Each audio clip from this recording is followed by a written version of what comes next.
नमस्कार, न्यूज 18 देख रहे हैं आप। मैं हूं आपके साथ आरजू साईं और मैं हूं आपके साथ अमित गर्ग शुक्ला। शुरुआत करते एक अच्छी खबर के साथ। अयोध्या में भव्य राम मंदिर का निर्माण कार्य बहुत तेजी से चल रहा है, जिसकी तस्वीर भी सामने आई। गर्भगृह की तस्वीर हम आपको दिखा रहे हैं। आपको बता दें कि निर्माण कार्य जोरों शोरों से चल रहा है और बीच बीच में मंदिर ट्रस्ट कई तरह की तस्वीरें साझा करता रहता है। निर्माण कार्य की एक बार फिर से तस्वीरें सामने आई हैं, जहां पर भव्य राम मंदिर का निर्माण कार्य जोरों शोरों से चल रहा है। दिसंबर 2023 तक निर्माण कार्य पूरा हो जाना है। श्रद्धालुओं को, भक्तों को रामलला के दर्शन मिलने शुरू हो जाएंगे दिसंबर 2023 से। उससे पहले निर्माण कार्य किस गति के साथ चल रहा है, इन तस्वीरों के जरिए आप समझ सकते हैं। गर्भगृह की तस्वीर सामने आई है। न्यूज 18 उत्तर प्रदेश उत्तराखंड पर एक्सक्लूसिव तस्वीरें आप देख पा रहे हैं। दिव्य और भव्य राम मंदिर का निर्माण कार्य किस गति के साथ चल रहा है, आप समझ सकते हैं।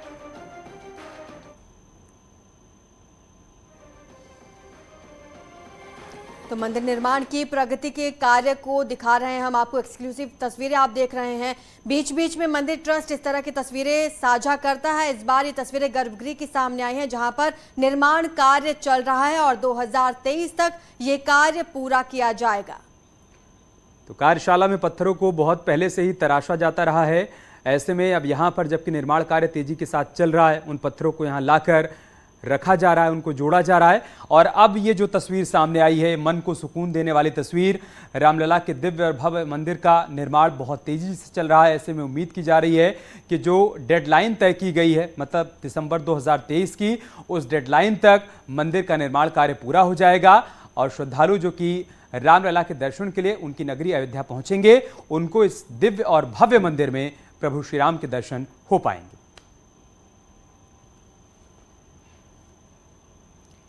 तो भव्य राम मंदिर बन रहा है और इसी बीच आपको बता दें कई वीवीआईपीज भी लगातार अयोध्या पहुंचते रहते हैं और निर्माण कार्यों का जायजा लेते हैं। सीएम योगी आदित्यनाथ खुद भी यहां पर पहुंचते हैं, तैयारियां देखते हैं, अधिकारियों के साथ बातचीत करते हैं। भगवान रामलला का भव्य मंदिर बन रहा है और आपको हम उस मंदिर की प्रगति से रूबरू कराते हैं। देखिए आप पीछे जो झंडा दिख रहा है, यही वो गर्भगृह स्थल है जहाँ पर भगवान रामलला का मंदिर बन रहा है। और मंदिर का जो पश्चिमी छोर है, जो परिक्रमा पथ कहा जा सकता है, मंदिर की जो दीवारें हैं वो ये पत्थर हैं जो आपको पिंक स्टोन दिख रहे हैं। ये पत्थर वो हैं जिसका आधारशिला मुख्यमंत्री ने 1 जून को अयोध्या के संतों के साथ मौजूदगी में रखा था। ये रामलला के मंदिर का जो चबूतरा है, करीब करीब इसका निर्माण पूरा हो चुका है और इसके साथ ही इस भव्य मंदिर का निर्माण जो मंदिर के पत्थर का निर्माण है, जो मंदिर की कंस्ट्रक्शन एरिया वो शुरू हो चुका है। आप देखिए जो सीएम ने यहाँ पर पत्थरों पर श्री राम लिखा था, हर दौरे पर जब भी वो आए तब उन्होंने श्री राम का एक स्टैंप लगाया है, वो ये दिख रहा है। मंदिर की निर्माण के साथ हम आगे आपको और दिखाते हैं कि किस तरीके से यहाँ पर कार्य चल रहा है। हम जिस जगह मौजूद हैं, इस जगह सेफ्टी पॉइंट की वजह से यहाँ पर बिना सेफ्टी के इश्यूज़ को लिए, बिना उनके सामानों को लिए आप अंदर आगे नहीं जा सकते हैं। आप देखिए किस तरीके से मोटी दीवारें बनाई गई हैं कंस्ट्रक्शन की, उसके ऊपर पत्थरों का ये पिंक स्टोन जो बंसी पहाड़पुर के पत्थर हैं जिनको तराश कर लाया गया था, उन पत्थरों को ये लगाया गया है। तो इस तरीके से ही मंदिर का निर्माण तेज़ी के साथ चल रहा है। ये परिक्रमा मार्ग है जिस जगह पर हम मौजूद हैं और ये है गर्भगृह, जहाँ पर जो आपके टीवी स्क्रीन पर दिख रहा है, जहाँ पर ये ध्वज लहरा रहा है, ये गर्भगृह है। तो 2.77 एकड़ का ये वो क्षेत्र है जहाँ पर मंदिर का निर्माण चल रहा है। 4 बड़ी क्रेनें यहाँ पर पत्थरों को लगाने के लिए रखी हैं और तेज़ी के साथ यहाँ पर मंदिर का निर्माण कार्य शुरू हो रहा है। 5 अगस्त 2020 को मुख्यमंत्री और प्रधानमंत्री के नेतृत्व में यहाँ पर प्रधानमंत्री ने आधारशिला रखी थी। मंदिर निर्माण का कार्य शुरू हुआ, मंदिर का चबूतरा बनकर तैयार है। साथ ही मंदिर के गर्भगृह स्थल पर अब तेज़ी के साथ काम किया जा रहा है और माना यह जा रहा है कि 2023 दिसंबर तक भगवान रामलला का यह भव्य मंदिर बनकर तैयार हो जाएगा। जनवरी 2024 में भगवान रामलला भव्य मंदिर में विराजमान होंगे और यहीं से अपने श्रद्धालुओं को दर्शन देंगे। अयोध्या से न्यूज 18 के लिए निमित गोस्वामी। और चलिए अब बात कर लेते हैं सुपरटेक ट्विन टावर की। तो सीएम योगी ने Noida Supertech twin tower blast की तैयारियों की समीक्षा की है। समीक्षा बैठक के बाद सीएम योगी ने निर्देश दिया कि टावर गिराने के मामले में मानकों का सख्ती से पालन किया जाए। बता दें कि सुप्रीम कोर्ट के निर्देश के तहत 28 अगस्त को सुपरटेक ट्विन टावर को ध्वस्त किया जाएगा।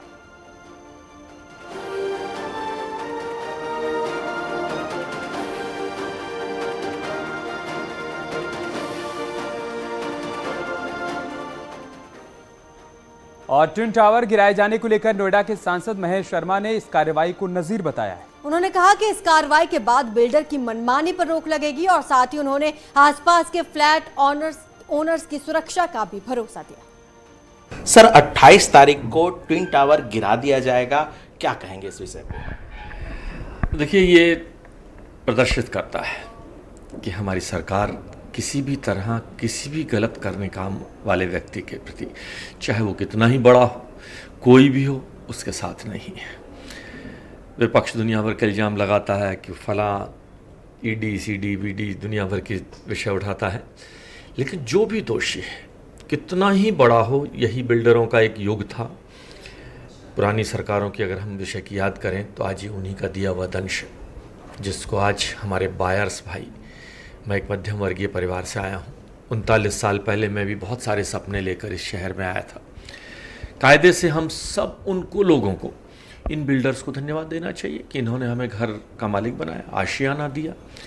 लेकिन उस वक्त की विसंगतियों के कारण, उस वक्त की एक बिल्डरों के प्रति सरकार का एक अलग रवैया था, उन्हें कहीं ना कहीं से प्रोटेक्शन मिलता था, और जब भी कारण थी कि आज ये बिल्डर्स बायर्स के बीच की समस्या एक नासूर का सा रूप लेती जा रही है। हमारी सरकार ने, हमारे मुख्यमंत्री योगी आदित्यनाथ जी ने, देश के प्रधानमंत्री जी ने हमेशा ये रुख किया है कि हमें आम जनता के साथ खड़े रहना है। किसी व्यक्ति विशेष, किसी बिल्डर, किसी व्यापारी या कोई भी व्यक्ति जो भी है, अगर वो गलत है, वह दोषी है, तो उसको सज़ा मिले।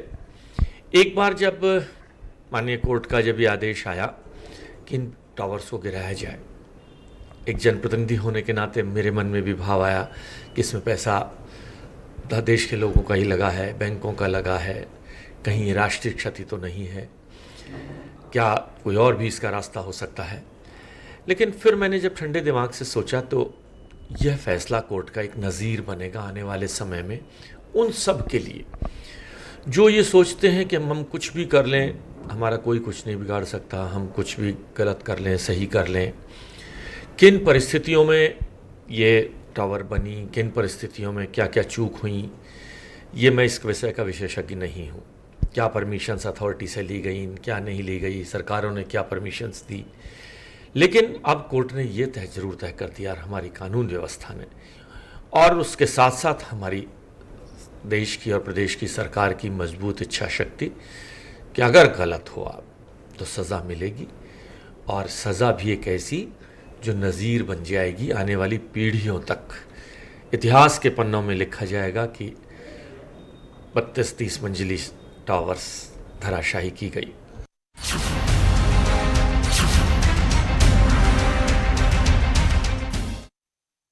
साल 2007 के हेट स्पीच मामले में सीएम योगी को सुप्रीम कोर्ट से बड़ी राहत मिली है। सुप्रीम कोर्ट ने अपने फैसले में कहा है कि इस मामले में सीएम योगी पर केस नहीं चलाया जा सकता है। सुप्रीम कोर्ट ने केस चलाने की मांग करने वाली याचिका को खारिज कर दिया। इससे पहले इस मामले की बुधवार को सुनवाई हुई। प्रधान न्यायाधीश एनवी रमन और जस्टिस हिमा कोहली की पीठ ने सुनवाई के बाद अपना फैसला सुरक्षित रख लिया था। परवाज नाम के व्यक्ति ने अपनी अर्जी में सीएम योगी के खिलाफ ये मुकदमा चलाने जाने की मांग की थी। दरअसल साल 2007 में मुहर्रम के दौरान गोरखपुर में राजकुमार अग्रहरी नाम के युवक की हत्या हुई थी। अग्रहरी की जिस वक्त हत्या हुई थी उस समय योगी आदित्यनाथ गोरखपुर से सांसद थे और हत्या की जानकारी मिलने के बाद डीएम के आदेश का उल्लंघन करते हुए योगी आदित्यनाथ पर घटनास्थल पर जाने का आरोप लगा था। योगी आदित्यनाथ पर यह भी आरोप लगा था कि उन्होंने अपने भाषण से लोगों को हिंसा करने के लिए उकसाया।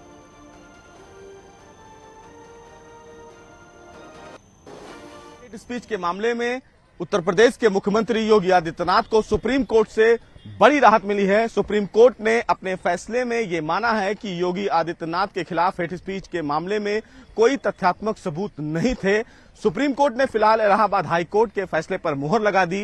दरअसल मामला सुप्रीम कोर्ट में पहुंचा इसलिए था और ये बताया गया था कि 2007 में हेट स्पीच के मामले में योगी ने एक बयान दिया था, भड़काऊ बयान दिया था। हालांकि इस पूरे मामले में मुकदमा चलाने के लिए वहां की अथॉरिटी ने कोई आदेश जारी नहीं किया था, जिसके बाद मामला इलाहाबाद हाईकोर्ट पहुंचा। हालांकि इलाहाबाद हाईकोर्ट ने यह माना कि जो सैंक्शन फिलहाल नहीं दिया गया था वो सही है, क्योंकि योगी आदित्यनाथ के खिलाफ पर्याप्त सबूत मुकदमा चलाने के लिए नहीं था। हालांकि इलाहाबाद हाईकोर्ट से भी योगी आदित्यनाथ को एक बड़ी राहत मिली थी, लेकिन इलाहाबाद हाईकोर्ट के इस फैसले को सुप्रीम कोर्ट में चुनौती दी गई थी। हालांकि सुप्रीम कोर्ट ने भी ये माना कि इलाहाबाद का जो फैसला था और सही था। इधर बीजेपी का कहना है कि सुप्रीम कोर्ट के आदेश से साफ हो गया है कि किसी तरीके से योगी आदित्यनाथ को फंसाने की कोशिश की जा रही थी, जो कि नाकाम हो गई। वहीं समाजवादी पार्टी का कहना है कि कोर्ट से भले ही राहत मिल गई हो, लेकिन ईश्वर की अदालत अभी बाकी है।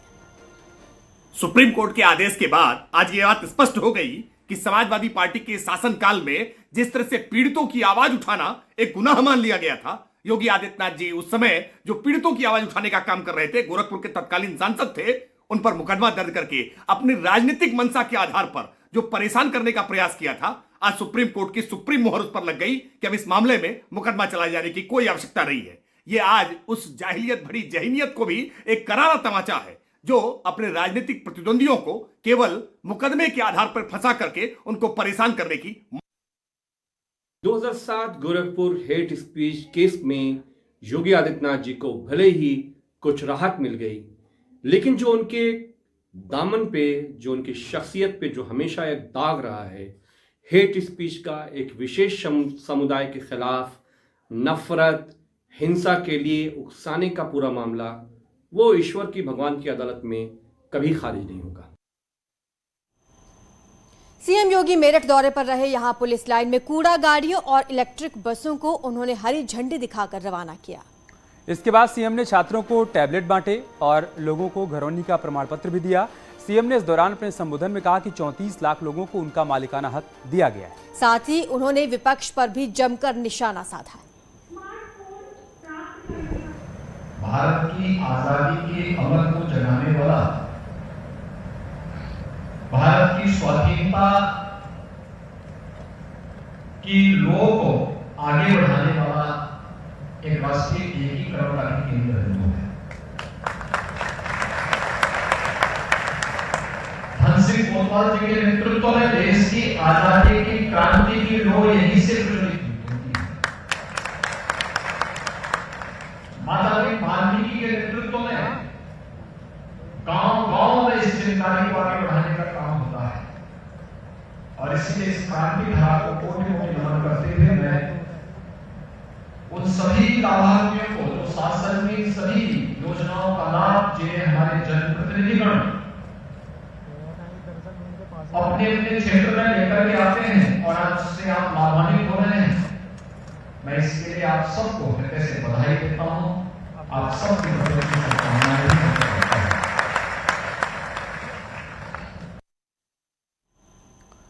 एक बड़ी खबर की बात करते हैं। श्रीकांत त्यागी को जमानत मिल गई है। 3 मामलों में श्रीकांत त्यागी को जमानत मिली है।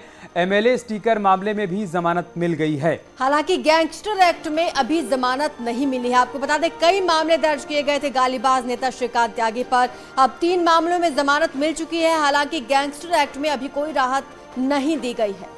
इसका मतलब यह है कि अभी श्रीकांत त्यागी को जेल में ही रहना पड़ेगा, क्योंकि एमएलए स्टिकर मामले में तो जमानत मिल गई, कई अन्य मामलों में जमानत मिल गई, लेकिन गैंगस्टर एक्ट में उसे जमानत नहीं मिली है। लिहाजा अभी कुछ और दिन जेल के भीतर ही गुजारने पड़ेंगे। तो सहारनपुर के देवबंद में पुलिस ने माहौल बिगाड़ने की कोशिश के आरोप में 4 लोगों को गिरफ्तार किया है। आरोप के मुताबिक ये लोग गैंग बनाकर फ्लाईओवर के धार्मिक स्थलों और हिंदुओं के मकानों पर अंडे और पत्थर फेंकने का काम करते थे और इस तरह सांप्रदायिक माहौल बिगाड़ने की कोशिश किया करते थे। देवबंद क्षेत्र में कई धार्मिक स्थलों पर अंडा फेंकने की घटना को अंजाम दे चुके हैं। सूचना मिलने के बाद पुलिस ने चारों आरोपियों को गिरफ्तार कर माहौल बिगाड़ने की साजिश नाकाम कर दी। देवबंद फ्लाईओवर से 4 युवकों को गिरफ्तार किया और इन युवकों के पास से अंडे की क्रेट और एक कार बरामद हुई है। और लगातार पिछले 2-3 दिनों से गोपनीय रूप से ये देवबंद पुलिस के पास सूचना थी कि इस तरह से कुछ युवक ओवरब्रिज के ऊपर से कुछ धर्मस्थलों पर और कुछ निवास स्थानों पर घरों पे अंडे फेंक रहे हैं, और इस तरह की घटना की वजह से माहौल ख़राब हो सकता है, सांप्रदायिक माहौल ख़राब हो सकता है। तो उस सूचना पर त्वरित कार्रवाई करते हुए देवबंद पुलिस ने ट्रैप लगाकर इनको पकड़ा इन चारों की गिरफ्तारी की गई है। अब उचित धाराओं में अभियोग पंजीकृत करके इनको जेल भेजा जा रहा है।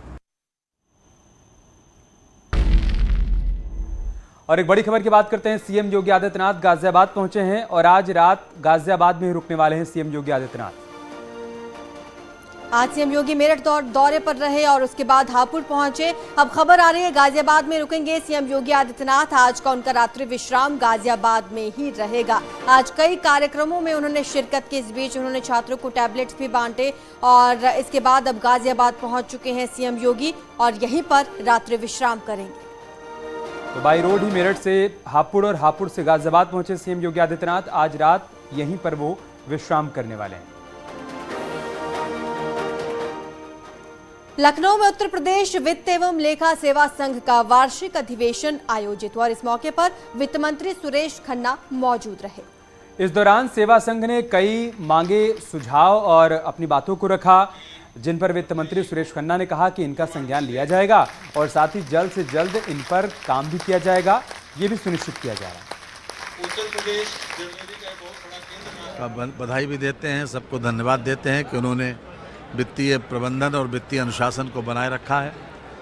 और किसी भी सरकार की ये पहली प्राथमिकता होती है कि वो फाइनेंशियल डिसिप्लिन मेंटेन करे और इसमें इन लोगों का बहुत बड़ा सहयोग है। इसके लिए इनको हम हृदय से धन्यवाद भी देते हैं। साथ ही साथ आज वित्त और लेखा के जो कर्मचारियों का अधिवेशन है उसके लिए ढेर सारी शुभकामनाएं देते हैं।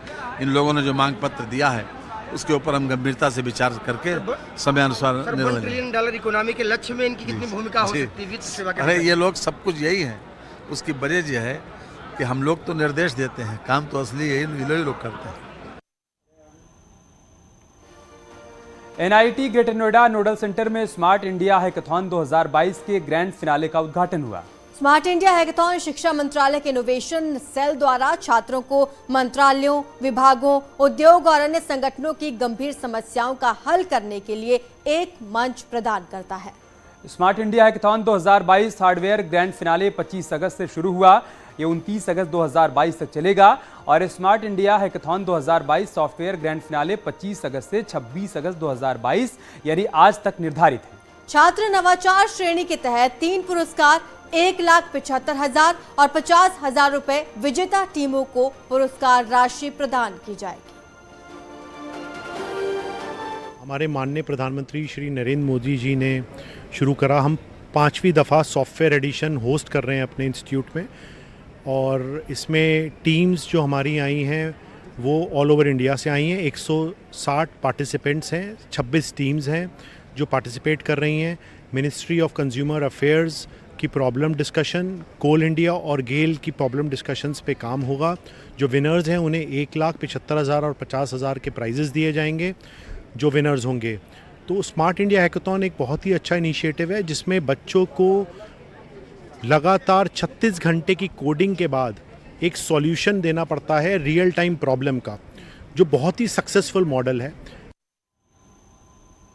और यहाँ रुक रहे हैं छोटे से ब्रेक के लिए। ब्रेक से लौटेंगे तो आपको दिखाएंगे उत्तराखंड की खबरें।